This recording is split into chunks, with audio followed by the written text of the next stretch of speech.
دابا هاد المناضة اللي كل شي كيتقداها وكل شي كيشربها واخا عارفين انها مضرة بالصحة، ولكن واش حتى شي واحد ما فكر انه واحد النهار يقدر يوقع ليه بحال هاد السيد؟ حسب المناضة تسببت لي بزاف المشاكل. لمدة كنت نتفرج بلا الفيديو غيشوفوها اغلبيه غيلقى خير. انا كنطلب اولا الناس يبارطاجيو الفيديو، اللي ما يقدرش يعاوني غير يبارطاجي، الله يجازيكم بخير.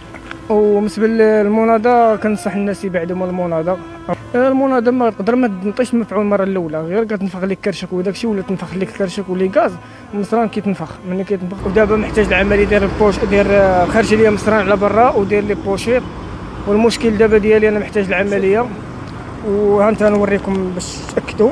ها هو باقي دايرها، ولكن اغلبيه ما كنديرهاش. دابا ما قدرت نشريها، ولكن مره اخرى ما غنقدرش نشري. المشكل بسبب المناضة. كان عندي كنت كنشرب مناضة عادي، كان عندي لي غاز، وعارف لي غاز ما كتحملش مع المناضة، وكنت كنشرب مناضة ما كنتش عارف. ومشكله الواليه المصراني مني تلوى قطعوا خرجوا على برا. قال لي واحد كان عندي تقريبا شي 22 عام، دابا عندي 28 داخل 28.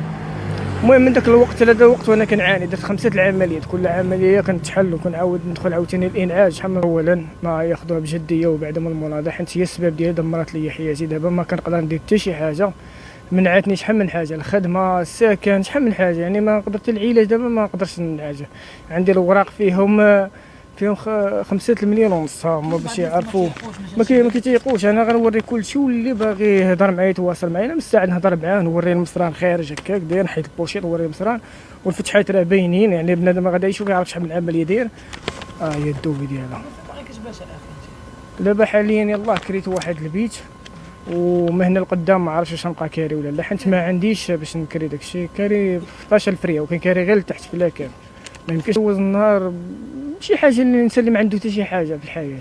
يعني ما اغلبيه ما نمشيش بعيد، غير الخدمه باش تخدم وتاكل. ما عندك لا سكن لا حتى شي حاجه. ومع ذلك عندك 5 العمليات وكتشكل فيها المصران، وخاصك تشري الدوات، وخاصك دير العمليه وداكشي.